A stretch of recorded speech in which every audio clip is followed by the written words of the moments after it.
안녕하세요. 건강톡톡 오늘도 가영 김가영입니다. 자, 오늘부터 3시간 동안 피부 가려움증에 대한 이야기를 나눠보려고 하는데요. 제가 책을 준비했습니다. 가려워서 미치겠어요의 저자 우리 피부과 정진우 교수님 모시고 이야기 나눠보도록 할게요. 잠깐! 최신 의학 정보 놓치지 않으려면 구독하고 가영! 교수님 어서 오세요. 네, 안녕하십니까. 네, 안녕하세요. 네. 반갑습니다. 만나 뵙게 돼서 정말 영광입니다. 제가 네. 영광입니다. 책을 저희 이렇게 주셨는데 이 책을 직접 쓰신 거죠? 당연하죠. 네네. 네. 오늘 이제 가려움증에 대해서 이야기를 나눠보려고 하는데 책만 읽고도 교수님 안 뵈도 많이 좋아졌다고. 그 정도로 또 친절하고 꼼꼼하게 적어주셨기 때문에 이제 책을 보고 교수님을 뵈러 오시는 분들도 많이 계시지만 오늘 이 시간은 또 저희가 교수님께 더 궁금한 것들도 많이 여쭤보고 네. 가려움증에 대한 이야기 나눠보는 시간 가져보도록 하겠습니다. 교수님 그럼 먼저요. 가려움증 하면 사실 그냥 이렇게 평소에도 이렇게 긁게 되기도 하고 하잖아요. 가려움증을 피부 질환으로 볼 수 있는 건가요? 네, 진단명, 질환명은 아니고 증상이죠. 증상. 여러 피부 질환의 한 증상으로 가려움증이 생길 수도 있고 또 내과적 질환이 있을 경우 내과적 질환의 한 증상으로 피부에 가려움증이 나올 수도 있고 또 우리가 살다 보면 뭐 어떤 환경에 처했으면 또 가려움증이라는 증상이 나올 수도 있기 네네. 때문에 가려움증은 질환명은 아니고 우리가 느끼는 증상 중에 하나라고 말씀드릴 수 있습니다. 네, 원인에 대해서 잠깐 얘기를 해주셨는데 어떤 원인들이 있을까요? 피부가 건조한 게 중요하고요. 네. 그다음에 우리가 다른 병을 고치기 위해서 먹는 약을 먹었을 때 약의 부작용으로 가려워질 수가 있고 또 우리 요즘에는 건강해지려고 건강기능식품이나 많이 먹죠. 네, 영양제 이런 거 많이 먹잖아요. 네네. 그런 영양제가 의외로 부작용으로 가려움증을 오. 유발하는 경우가 많습니다. 또 어떤 사람은 어떤 음식이 가려움증을 유발할 수 있어요. 계란 노른자 먹으면 가려워지고 뭐 이런 경우도 있고요. 또 내과적 질환이 있으면 가려워집니다. 그래서 내과적이요? 콩팥이 나쁜다거나 간이 나쁘거나 갑상선이 나쁘거나 여러 가지 이유로 해서 피부에 가려움증이라는 증상이 생기고요. 또 신경과적 질환, 신경에 문제가 있는 경우도 가려울 수 있고 또 스트레스를 받거나 정신질환이 있어도 가려움증을 심해지게 됩니다. 네. 근데 그 중에서도 가장 먼저 얘기해 주셨던 게 건조한 게 가장 피부가 중요하다라고 하셨는데 네. 저는 이제 날씨를 전하다 보니까 뭐 건조한 날씨, 그렇죠. 수분 섭취 많이 하세요. 이런 말씀 많이 전해드리거든요. 네. 이 건조해지는 이후 날씨 외에도 또 다른 어떤 것들이 있을까요? 네, 젊으신 분들은 피부가 지지를 잘 만들어요. 기름을. 아, 기름. 네, 눈에는 보이지 않지만 피부에 굉장히 두꺼운 기름층을 네. 이렇게 만들어 놓거든요. 기름층이 있으니까 피부의 수분이 기름층을 뚫고 밖으로 나갈 수가 없지 않습니까? 그러니까 피부가 건조해지지 않은데, 보호해주는군요. 네, 저처럼 나이가 많아질수록 피부가 기름을 만드는 능력이 떨어집니다. 그래서 60이 넘어가고 70, 80 이렇게 되면 피부의 기름막이 점점 얇아지고 또 기름막이 없는 부위도 생기기 때문에 피부에 수분이 기름막이 없는 부위를 뚫고 밖으로 나가서 피부가 건조해집니다. 그래서 할머니, 할아버지들을 보시면 피부가 다 건조하세요. 근데 반대로 너무 이렇게 지금 보이나요? 지금은 없나요? 기름이 너무 네. 올라오면 네, 그거는 어떻게 해야 이제 되나요? 그거는 이제 또 다른 얘기인데 네. 얼굴에는 이제 피지라고 하는 네.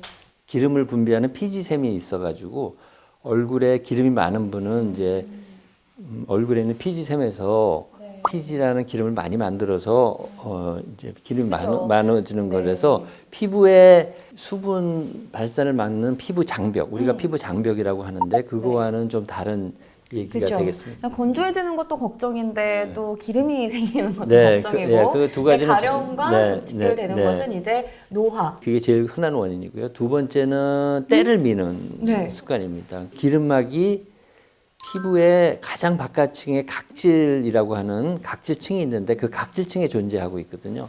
근데 각질이라고 하면은 김가영 아나운서님 네. 없애버려야 될 것 같아요. 그렇지 제거하고. 밀어버려야 된다고 생각하잖아요. 네. 사실 각질층은 각질 더하기 거기에 있는 기름층이 우리 몸을 보호하고 우리 몸의 수분을 발산을 막는 장벽이 있거든요.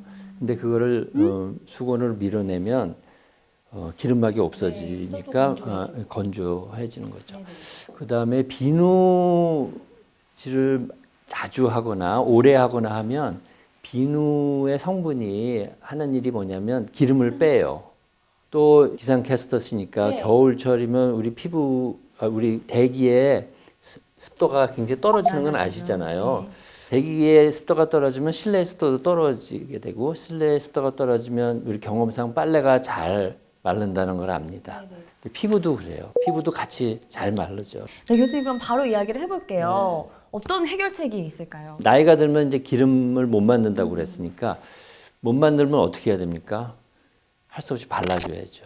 콜레스테롤, 세라마이드, 그다음에 지방산 이게 피부에 있는 기름의 주성분인데 그걸 똑같은 비율로 섞은 것이 시중에 많이 나와 있는데 그거를 우리가 보습제라고 부릅니다. 보습제. 그거를 피부가 못 만드니까 내가 발라주겠다 이런 마음을 가지고 하루에 2번 최소 그리고 피부가 건조하고 많이 가려우신 분은 하루에 3번 발라주시는 게 좋고요. 환경을 좀 개선해야죠. 그러니까 너무 실내가 건조한 경우는 습도를 높여주고 실내 기온을 한 20도에서 22도 그 사이를 맞춰주는 게 좋고요.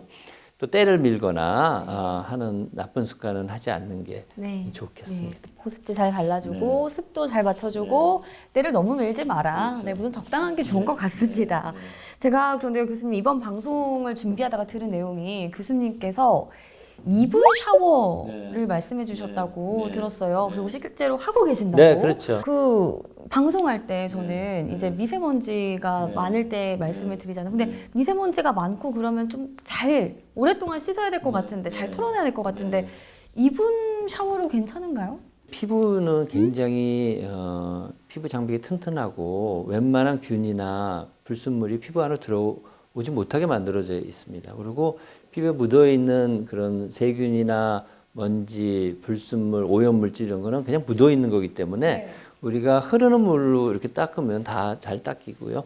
그래서 저는 샤워를 할 때 약산성 클렌저로 거품을 손바닥에 낸 다음에 균이 많다고 생각하는 부위, 뭐 상상을 하시면 아시잖아요. 항문 주위라든가 겨드랑이 접히는데 그런데 이렇게 살짝 발라주고 흐르는 물로 샤워를 해주면은 이제 샤워는 2분 내로 끝낼 수 있고. 머리는요? 근데 머리 감는 거는 이제 또 따로 계산을 하셔야 됩니다. 머리는 매일 감는 게 좋고요. 샤워는 이틀이나 3일에 한 번 하는 게 사실 피부에는 좋습니다. 보습제가 좀 끈적거리는 부분이 있어서 그렇죠. 이제 가렵고 피부가 건조하시면 보습제를 발라시라. 그러면 끈적거려서 특히 여름에는 끈적거려서. 맞아요.